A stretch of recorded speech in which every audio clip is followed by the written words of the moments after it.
Hello प्यारे बच्चों, welcome to JND classes. बच्चों, आज हम क्षेत्रमिति के सभी फार्मूला लेकर के आए हैं। इसको याद करने के बाद आपको मेंसुरेशन का कोई अलग से और फार्मूला याद करने का ज़रूरत नहीं पड़ेगा।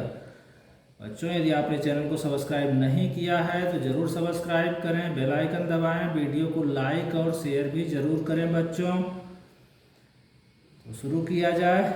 परिमाप, किसी भी आकृति के परिमाप का मतलब होता है बच्चों सभी भुजाओं का जोड़। कोई भी आकृति हो, सप्तभुज हो, अष्टभुज हो, उसका परिमाप सभी भुजाओं का योग कर देते हैं। अच्छा, आयत का परिमाप, तो आयत में लंबाई चौड़ाई है, अगर सबका जोड़ दे तब भी निकल जाएगा। आयत का परिमाप बराबर 2 ब्रैकेट में लंबाई धन चौड़ाई। 2 ब्रैकेट का मतलब यहाँ मल्टीप्लाई का निशान है, 2 इंटू लंबाई प्लस चौड़ाई। आयत का क्षेत्रफल लंबाई गुणे चौड़ाई। क्षेत्रफल का इकाई बच्चों हमेशा वर्ग सीएम, वर्ग मीटर में, ऐसे जैसे लंबाई चौड़ाई मीटर में है तो इकाई वर्ग मीटर में हो जाएगा। लंबाई चौड़ाई सेमी में है तो क्षेत्रफल का इकाई वर्ग सेमी में हो जाएगा। अगर परिमाप दिया है, आयत की लंबाई निकालना है तो परिमाप बटे 2 माइनस चौड़ाई। अगर चौड़ाई निकालना है बच्चों, आयत की चौड़ाई, तो परिमाप बटे 2 माइनस लंबाई। अगर क्षेत्रफल दिया है बच्चों, लंबाई निकालना है तो आयत की लंबाई बराबर क्षेत्रफल बटे चौड़ाई, आयत की चौड़ाई बराबर क्षेत्रफल बटे लंबाई। और आयत का विकर्ण अगर निकालना है बच्चों तो रूट ओवर लंबाई स्क्वायर प्लस चौड़ाई स्क्वायर होता है। अब है वर्ग। वर्ग का परिमाप, ये चारों भुजाओं को जोड़ दें तभी परिमाप मालूम हो जाएगा, या 4 इंटू भुजा कर दें। वर्ग का क्षेत्रफल भुजा स्क्वायर या भुजा गुणे भुजा। वर्ग की भुजा अगर निकालना है, परिमाप दिया है तो परिमाप बटे 4 हो जाएगा। अगर क्षेत्रफल दिया है, वर्ग की भुजा निकालना है तो वर्ग की भुजा रूट ओवर क्षेत्रफल हो जाएगा। वर्ग का विकर्ण बच्चों, अगर विकर्ण निकालना है तो भुजा इंटू रूट 2 होता है। अच्छा, अगर विकर्ण दिया है, भुजा निकालना है तो वर्ग की भुजा बराबर विकर्ण बाई रूट 2 होता है। अगर विकर्ण दिया है बच्चों, वर्ग का क्षेत्रफल निकालना है तो वर्ग का क्षेत्रफल बराबर विकर्ण स्क्वायर बाई 2 हो जाता है। इस पेज का स्क्रीनशॉट ले लो बच्चों, आगे चल रहे हैं। नेक्स्ट है बच्चों, ये है बच्चों त्रिभुज। त्रिभुज का परिमाप तीनों भुजाओं का योग। त्रिभुज का क्षेत्रफल, अगर कोई त्रिभुज है बच्चों, उसका आधार ऊंचाई मालूम है तो क्षेत्रफल 1/2 गुणे आधार गुणे ऊंचाई होता है। अगर त्रिभुज का तीनों भुजा दिया है और हमें क्षेत्रफल निकालना है बच्चों, तो हम पहले यश निकालते हैं। यश माने अर्ध परिमाप। अर्ध परिमाप माने a plus b plus c by 2, तीनों भुजा जोड़ के बाई 2 कर देते हैं। फिर क्षेत्रफल बराबर root over S S minus A S minus B S minus C होता है। ये क्षेत्रफल बराबर root over S S minus A S minus B S minus C. इस फार्मूले को बच्चों हीरोन का फार्मूला भी कहते हैं, क्योंकि इसको मैथमेटिशियन हीरोन ने खोजा था। अच्छा, इस फार्मूले से बच्चों, हीरोन फार्मूले से कोई भी त्रिभुज हो उसका क्षेत्रफल निकल जाएगा। हालांकि और भी फार्मूला है, जैसे समबाहु त्रिभुज का निकालना है तो हम 60 में भुजा स्क्वायर इंटू रूट 3/4 कर सकते हैं। समबाहु त्रिभुज की अगर ऊंचाई निकालना है तो भुजा इंटू रूट 3/2। अगर समद्विबाहु त्रिभुज का क्षेत्रफल निकालना है, इसका आधार b है, समान भुजाएं a और a हैं, जैसे आधार 5 है, समान भुजा 3 और 3 है, हमें क्षेत्रफल निकालना है तो 1/4 b root 4a square minus b square होता है। समबाहु त्रिभुज की अगर भुजा निकालना है बच्चों, ऊंचाई दिया है तो 2 गुणे ऊंचाई बटे रूट 3 हो जाएगा। त्रिभुज का आधार, किसी भी त्रिभुज का आधार निकालना है बच्चों, क्षेत्रफल और ऊंचाई दिया है तो 2 गुणे क्षेत्रफल बटे ऊंचाई हो जाएगा। और त्रिभुज की ऊंचाई निकालना है तो 2 गुणे क्षेत्रफल बटे आधार। ये बच्चों जो नीचे वाला 2-3 फार्मूला है यही से निकला है। त्रिभुज का क्षेत्रफल बराबर 1/2 गुणे आधार गुणे ऊंचाई। अगर हम ये इक्वेशन है 2 को इधर करें तो 2 गुणे क्षेत्रफल हो जाएगा। आधार निकालना है तो 2 गुणे क्षेत्रफल बटे ऊंचाई हो जाएगा, और ऊंचाई निकालना है तो 2 गुणे क्षेत्रफल बटे आधार हो जाएगा। ये हो गया बच्चों, स्क्रीनशॉट ले लो। ये पेज नंबर 2 है बच्चों, ये पेज नंबर 2 है। इसके पहले पेज नंबर 1 था। अच्छा, अब है बच्चों ये पेज नंबर 3। पेज नंबर 3 है बच्चों, ये पेज नंबर 3। इसमें समानांतर चतुर्भुज को, समानांतर चतुर्भुज मतलब बच्चों होता है आयत जैसा, माने आमने सामने की भुजाएं बराबर और समानांतर होंगी, एंगल 90 का नहीं होगा। ये समानांतर चतुर्भुज है। ये इसका आधार है, ये ऊंचाई। समानांतर चतुर्भुज का क्षेत्रफल बराबर आधार गुणे ऊंचाई होता है। और समानांतर चतुर्भुज के जो विकर्ण होते हैं एक दूसरे को मध्य बिंदु पर काटते हैं। मध्य बिंदु का मतलब जैसे विकर्ण BD है तो DO जितना बड़ा होगा उतना बड़ा BO होगा, और AO जितना बड़ा होगा उतना बड़ा OC होगा। अच्छा, समचतुर्भुज वर्ग जैसा इसकी सभी भुजाएं बराबर होती हैं। समचतुर्भुज का क्षेत्रफल 1/2 गुणे विकर्णों का गुणनफल होता है। मान लो ये विकर्ण दिया है, ये विकर्ण दिया है, हमें क्षेत्रफल निकालना है तो 1/2 गुणे विकर्णों का गुणनफल कर देंगे। समचतुर्भुज के विकर्ण एक दूसरे को समकोण 90 डिग्री पर काटते हैं। इसमें खास गुण होता है, समचतुर्भुज का विकर्ण एक दूसरे को 90 पर कट करते हैं बच्चों। अच्छा, अब है समलंब ट्राइपीजियम। ट्राइपीजियम में क्या होता है, दो भुजाएं समानांतर होती हैं और दो भुजाएं समानांतर नहीं होती है। ट्राइपीजियम या समलंब है। समलंब का क्षेत्रफल 1/2 गुणे समानांतर भुजाओं का जोड़ गुणे ऊंचाई होता है। वृत्त या सर्किल, ये जानते हो वृत्त का क्षेत्रफल πr²। वृत्त की परिधि बराबर 2πr। परिधि का मतलब होता है बच्चों, जैसे वृत्त का हम एक चक्कर लगाएं तो कितना दूरी हमें कवर करना होगा। वृत्त की परिधि का मतलब एक चक्कर लगाने में कितना दूरी कवर करना होगा, वही परिधि होता है। पाई का वैल्यू 22/7 होता है बच्चों, या 3.14 होता है। व्यास त्रिज्या का डबल होता है। जानते हो यहाँ से यहाँ ये त्रिज्या है, अगर पूरा लाइन खींच दें तो ये व्यास हो जाएगा। स्क्रीनशॉट ले लो बच्चों इसका पेज 3 का। अब बच्चों आगे पेज 4।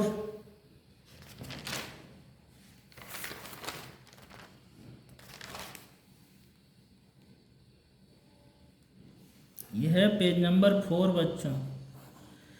इसमें अगर ये समकोण त्रिभुज कोई है, समकोण त्रिभुज में बच्चों अगर हमें कर्ण निकालना है तो रूट आधार स्क्वायर प्लस लंब स्क्वायर हो जाता है। आधार निकालना है तो रूट कर्ण स्क्वायर माइनस लंब स्क्वायर। लंब निकालना है तो रूट कर्ण स्क्वायर माइनस आधार स्क्वायर हो जाता है। फिर बच्चों 10 नंबर में क्यूबॉइड, इसको घनाभ भी कहते हैं, इसको आयत घन भी कहते हैं बच्चों, या इसको आयताकार खटफलक भी कहते हैं। कई नाम है इसका घनाभ का। तो घनाभ में कुल 6 तल होते हैं बच्चों, 6 तल होते हैं। 6 तलों का क्षेत्रफल को कहते हैं घनाभ के सभी तलों का क्षेत्रफल। ये बराबर होता है 2 ब्रैकेट में, यहाँ ब्रैकेट माने इनटू है LB plus BH plus HL। घनाभ का आयतन बराबर लंबाई गुणे चौड़ाई गुणे ऊंचाई। घनाभ के विकर्ण की लंबाई बराबर root L² plus B² plus H²। घनाभ के चारों दीवालों का क्षेत्रफल बराबर 2 × L प्लस B × H होता है बच्चों। अब है घन या क्यूब। घन और घनाभ में क्या फर्क है बच्चों, घनाभ में लंबाई चौड़ाई और ऊंचाई है। घन में क्या है कि इसकी सब भुजा बराबर होती है। घन में भी वही 6 तल होते हैं, तो 6 तलों का क्षेत्रफल 6a²। घन का आयतन a³ माने भुजा का क्यूब। घन के विकर्ण की लंबाई a × √3 होता है बच्चों। और इसका स्क्रीनशॉट ले लो बच्चों इस पेज का, फिर आगे चल रहे हैं।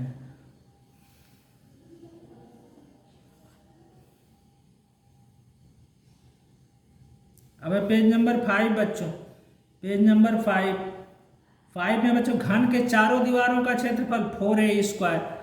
अच्छा, अब है बेलन या सिलेंडर। सिलेंडर बच्चों जानते हो इस शेप में होता है, यह इसका रेडियस होता है और यहाँ से यहाँ इसका हाइट होता है। तो सिलेंडर का वक्र पृष्ठ बच्चों 2πRh होता है। बेलन का वक्र पृष्ठ 2πRh, R रेडियस है, H ऊंचाई है। बेलन का संपूर्ण पृष्ठ 2πr bracket H plus R होता है। बेलन का आयतन πr² H होता है। अच्छा, अब बच्चों अगर कोई खोखला बेलन है मतलब उसमें 2 रेडियस होगा, एक सेंटर से बाहर का होगा, एक सेंटर से अंदर का होगा। खोखला बेलन जैसे पाइप हो गया, पाइप एक खोखला बेलन है। तो खोखले बेलन का वक्र पृष्ठ 2πr1h प्लस 2πr2h, या 2πh कॉमन ले लेंगे तो r1 प्लस r2। खोखले बेलन का संपूर्ण पृष्ठ, तो यही वक्र पृष्ठ में ऊपर वाला क्षेत्रफल ऐड कर देते हैं। 2πh r1 plus r2 plus 2πr2² minus r1² होता है। अब खोखले बेलन का आयतन πr2² माइनस r1² × H होता है। यहाँ r2 बाहर वाला रेडियस लिया गया है, बड़ा रेडियस है, और r1 छोटा रेडियस है, भीतर वाला रेडियस है। स्क्रीनशॉट ले लो बच्चों इस पेज का।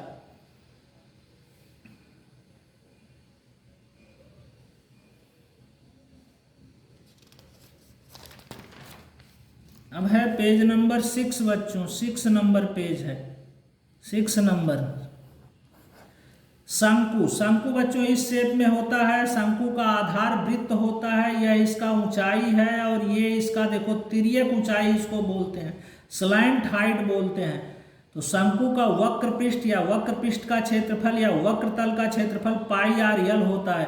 शंकु का संपूर्ण पृष्ठ माने वक्र पृष्ठ में या आधार वृत्त का क्षेत्रफल जुड़ जाता है, तो ऐड करने से आता है बच्चों पाई आर यल प्लस आर। शंकु का आयतन 1/3 पाई आर स्क्वायर एच। शंकु के आधार का क्षेत्रफल, शंकु का आधार वृत्त होता है, वृत्त का क्षेत्रफल पाई आर स्क्वायर होता है बच्चों। बच्चों ये तिर्यक ऊंचाई है। मान लो अगर यह 4 दिया है, हमें तिर्यक ऊंचाई निकालना है, तो ये देख रहे हो समकोण त्रिभुज है। यल बराबर root H square plus R square, H बराबर root L square minus R square. अगर रेडियस आर निकालना है तो root L square minus H square होता है बच्चों। अब है गोला या स्फीयर, तो गोले का वक्र पृष्ठ 4 पाई आर स्क्वायर होता है। गोले का आयतन 4/3 पाई आर क्यूब होता है। अगर अर्ध गोला है उसका आयतन निकाला है बच्चों, तो ये 4 का जस्ट आधा कर दो, 2/3 पाई आर क्यूब। अर्ध गोले का वक्र पृष्ठ 2 पाई आर स्क्वायर होता है। गोले का वक्र पृष्ठ 4 पाई आर स्क्वायर, तो अर्ध गोले का 4 का आधा 2 हो गया, 2 पाई आर स्क्वायर। और अगर ठोस अर्ध गोला है, जैसे सॉलिड गोला है, उसको हम बीच से काट दें, तो उसका अगर हमें संपूर्ण पृष्ठ निकालना है तो उसके लिए 3 पाई आर स्क्वायर होता है बच्चों। स्क्रीनशॉट ले लो बच्चों पेज नंबर 6 का। अब है पेज नंबर 7 बच्चों, 7 नंबर पेज।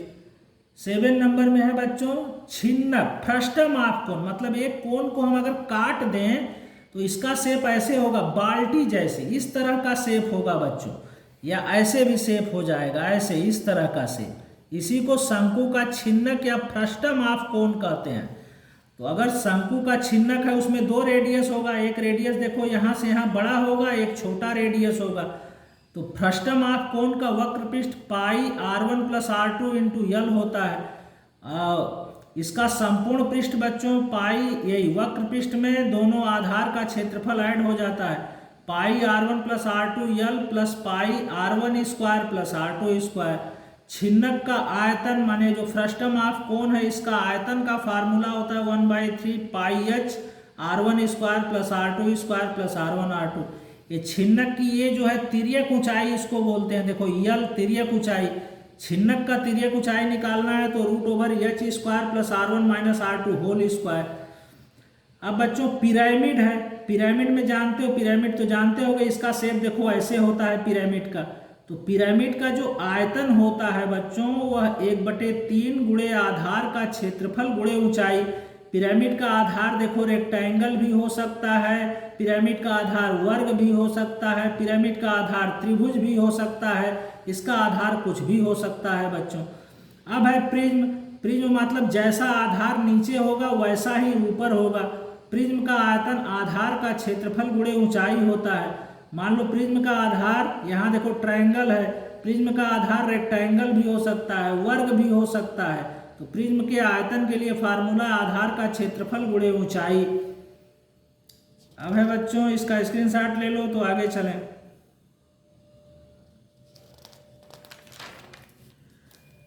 अच्छा ये है बच्चों, ये है पेज नंबर 8 हो गया बच्चों। इसमें 1 लीटर बराबर 1000 घन सेमी। कभी कभी बच्चों आयतन हमें जैसे दे दिया कि एक टंकी की लंबाई 10 सेमी है, चौड़ाई 10 सेमी है और गहराई 10 सेमी है, तो उसमें कितना लीटर पानी है, लीटर में पूछता है। तो याद रखो 1 लीटर में 1000 घन सेंटीमीटर होता है। इस हिसाब से हम कोई भी चीज़ को लीटर में चेंज कर सकते हैं। या 1 मीटर क्यों, मान लो एक टंकी है 1 मीटर लंबी है, 1 मीटर चौड़ी है, 1 मीटर गहरी है, तो उसमें एग्जैक्ट 1000 लीटर पानी आएगा बच्चों। तो अगर आयतन दिया है, लंबाई चौड़ाई मीटर वगैरह में दिया है या सेंटीमीटर में दिया है, मिलीमीटर में दिया है, और पूछा जाए कितना लीटर पानी है, तो लीटर में चेंज करने के लिए बच्चों बहुत यूजफुल फार्मूला है। 1 लीटर में 1000 घन सेंटीमीटर और 1 मीटर क्यूब का 1000 लीटर होता है। बच्चों क्षेत्रफल का इकाई हमेशा वर्ग मीटर, वर्ग सेमी इत्यादि में लिखा जाता है। आयतन की इकाई घन मीटर, घन सेमी इत्यादि में लिखा जाता है। अच्छा, एक चीज को पिघला करके अगर दूसरा ठोस बनाया जाता है तो दोनों का आयतन सेम लिया जाता है। मान लो एक गोला है लोहे का ठोस, उसको पिघला करके छोटा छोटा कई ठो सिलेंडर बनाया गया, तो कुल कितने सिलेंडर बनेंगे? तो हम गोले के आयतन में एक छोटे सिलेंडर के आयतन का डिवाइड कर देंगे तो निकल जाएगा। मान लेते हैं n सिलेंडर बनेंगे, तो गोले का आयतन बराबर n इंटू सिलेंडर का आयतन। तो n कैसे निकलेगा? गोले का आयतन बटे सिलेंडर का आयतन। माने एक चीज को पिघला करके दूसरा बनाया जाता है तो दोनों का आयतन हमेशा सेम लिया जाता है। अच्छा, अब है बच्चों यूनिट। कभी कभी एक चीज मीटर में देता है, एक चीज मिलीमीटर में दे देता है, हमसे क्षेत्रफल या आयतन कुछ पूछता है, तो सेम यूनिट में होना चाहिए, या सब मीटर में होना चाहिए, या सब चीज सेंटीमीटर में होना चाहिए। उसके लिए यहाँ यह हम चीज लिखे हैं बच्चों, इससे तुम एकदम आसानी से कन्वर्ट कर सकते हो। इसको ऐसे याद कर लोगे नीचे से, millimetre, centimetre, decimetre, metre, decametre, hectometre, kilometre. जैसे पूछा गया 1 किलोमीटर में कितना मीटर, तो इस किलोमीटर को 1 मानो, किलोमीटर को 1 मानो, मीटर देखो कहाँ है, यहाँ है, तो इसके बाद 1 2 3 0 बैठा दो, 1000 मीटर। मान लो 1 हेक्टोमीटर में कितना सेंटीमीटर, तो इस हेक्टोमीटर को 1 मानो। इसके बाद देखो 1 2 3 4, 1 के आगे 4 0 माने 10,000 सेंटीमीटर, 1 हेक्टोमीटर में 10,000 सेंटीमीटर। जैसे 1 मीटर में कितना मिलीमीटर, तो इस मीटर को 1 मानो, इसके बाद 1 2 यहाँ मिलीमीटर, 3 0 बैठा दो, 1000 मिलीमीटर। अच्छा, अगर उल्टा पूछा जाए, जैसे 1 सेंटीमीटर में कितना मीटर, तो बस बाई कर देना है, 1/100 हो जाएगा। 1 सेंटीमीटर में कितना डेकामीटर, तो उसको बाई डिवाइड कर देना है। जैसे 1 मीटर में कितना किलोमीटर, तो 1/1000 हो जाएगा। 1 किलोमीटर में कितना मीटर, 1 किलोमीटर में कितना मीटर, तो 1000 मीटर। 1 मीटर में कितना किलोमीटर, तो 1/1000 हो जाएगा। 1 मीटर में कितना किलोमीटर, तो 1/1000 किलोमीटर। अच्छा बच्चों, नेक्स्ट है पेज ना, इसका स्क्रीनशॉट ले लो।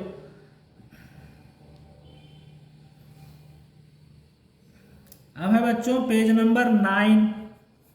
देखो, जैसे 1 मीटर में 100 सेंटीमीटर, तो 1 मीटर स्क्वायर में कितना होगा, 1 मीटर स्क्वायर में कितना होगा, तो ये 100 का स्क्वायर कर देंगे, 10,000 cm स्क्वायर हो गया। अच्छा, एक हेक्टेयर भी बच्चों क्षेत्रफल का यूनिट होता है। 1 हेक्टेयर में 100 एयर बराबर 10,000 वर्ग मीटर होता है। 1 हेक्टेयर में 10,000 वर्ग मीटर होता है बच्चों। 1 एयर में कितना वर्ग मीटर होता है, 100 वर्ग मीटर होता है बच्चों। अच्छा, कोई वृत्त है बच्चों, उसमें एक जैसे 60 डिग्री एंगल बना के ऐसे दे दिया गया, तो इस पोर्शन का क्षेत्रफल क्या होगा, तो 60/360 इंटू पाई आर स्क्वायर। माने अगर एंगल दिया है हमें एक पोर्शन का क्षेत्रफल निकालना है, तो मान लो थीटा एंगल है, तो थीटा/360 इंटू पाई आर स्क्वायर, इसको बोलते हैं त्रिज्यखंड का क्षेत्रफल। त्रिज्यखंड के चाप की लंबाई यहाँ से यहाँ तक जो इसका चाप है, इस चाप की लंबाई थीटा/360 इंटू 2 पाई आर होता है। बच्चों, कोई अगर अर्धवृत्त है, अर्धवृत्त का हमें पूरा परिमाप निकालना है, तो हम यहाँ से चलते हुए फिर यहीं पे आएंगे, तो यहाँ से यहाँ जो चले पाई आर, और यहाँ से यहाँ चले रेडियस का डबल है 2r, माने डायमीटर है, तो अर्धवृत्त का परिमाप पाई आर प्लस 2r होता है। r कॉमन ले लेंगे तो पाई प्लस 2। अच्छा, एक चीज़ और बच्चों, अगर समचतुर्भुज की हमें भुजा निकालना है, विकर्ण दिया है, तो समचतुर्भुज की भुजा निकालने के लिए √, पहला विकर्ण बाई 2 होल स्क्वायर प्लस दूसरा विकर्ण बाई 2 होल स्क्वायर होता है। तो ये रहा बच्चों मेंसुरेशन का सभी फार्मूला, इसको याद कर लो फिर, और दूसरा फार्मूला याद करने का जरूरत नहीं पड़ेगा बच्चों। पेज नंबर 9 का स्क्रीनशॉट ले लो बच्चों। ठीक है बच्चों, क्लास स्टॉप कर रहे हैं। थैंक यू बच्चों।